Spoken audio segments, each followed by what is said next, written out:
how do women inmates treat child molesters compared to how the men do?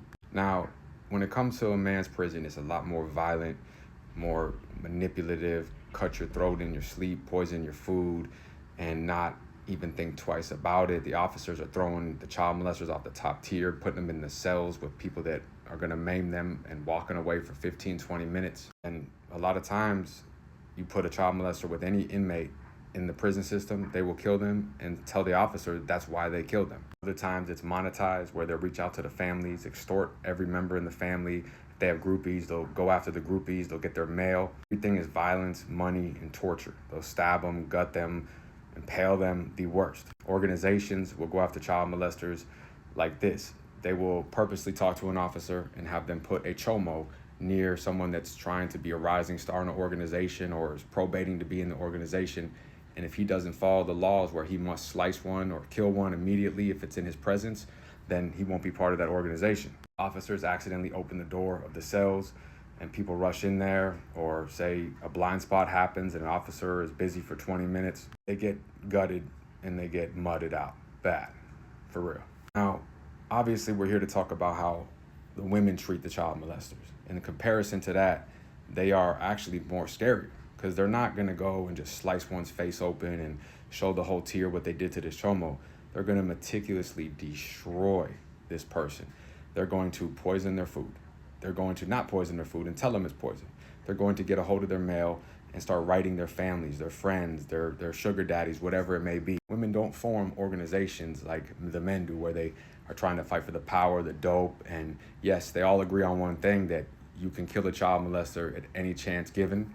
And their family structure is, if you have fucked up charges or you're ostracized or you did something where you cannot be in this community, because they have full-on relationships, full-on relationships, like sister and sister. Sometimes, they'll have the mom and the whole family. It's a complete structure.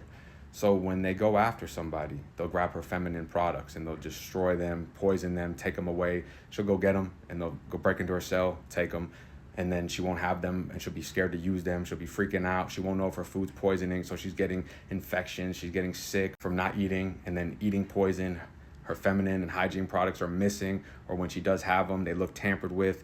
The makeup has shit all over it. Disruptive. I mean, sometimes they'll go and write sick calls and say, hey, I want to take my own life. Write it in there. Then they're going to a psych unit, and the person that's packing up all their stuff is poisoning all their products, all their foods. But when they go to the psych unit and go to see their property, it's covered in all types of poisonous shit.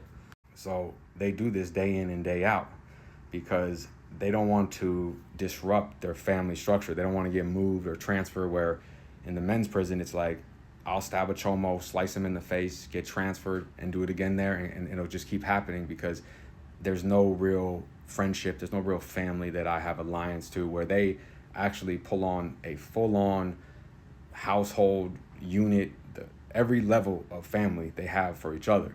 So when someone hurts children and they're all sitting there and they're helping each other cope with not having their child, they take their anger out in the most devious way on these child molesters, like Rebecca Holloway's case. Let's get into it.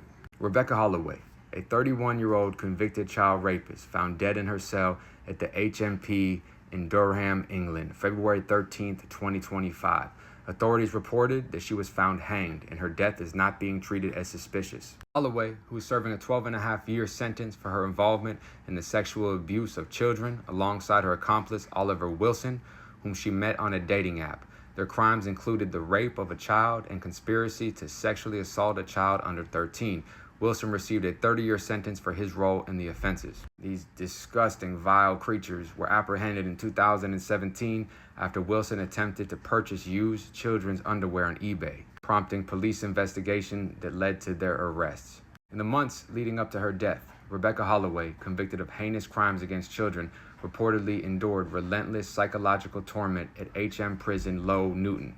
Sources close to the situation reveal that beginning in March, inmates began targeting Holloway through calculated mental and physical harassment.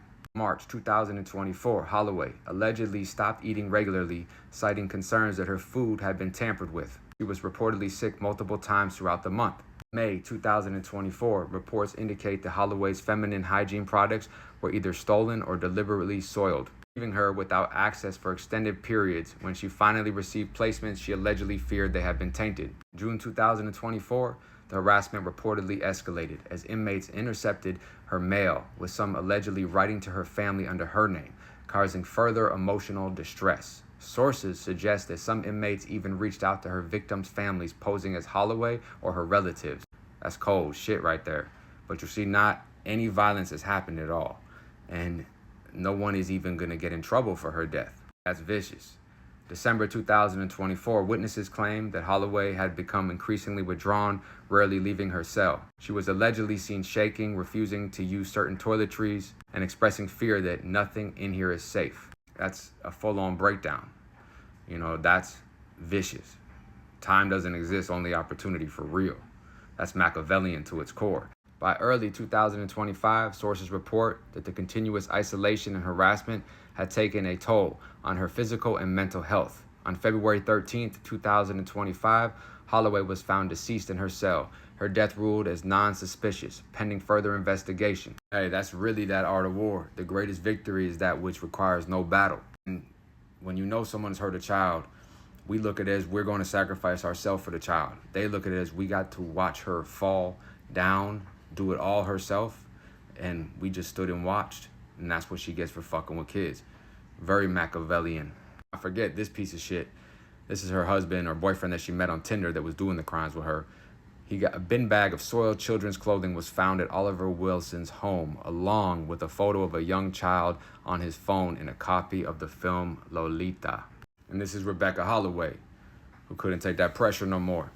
Rebecca Holloway, she was jailed for 12 and a half years in 2020 for her role in helping Oliver do those vicious, disgusting crimes. That she was a recruiter, and she would basically have them put their guards down as the motherly figure, and you get the point.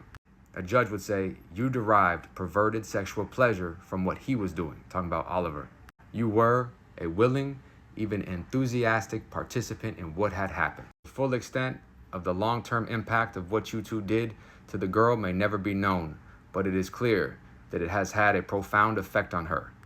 Judge Watson said Holloway and Wilson shared depraved, vile text messages about their crime. One down, one more to go, period.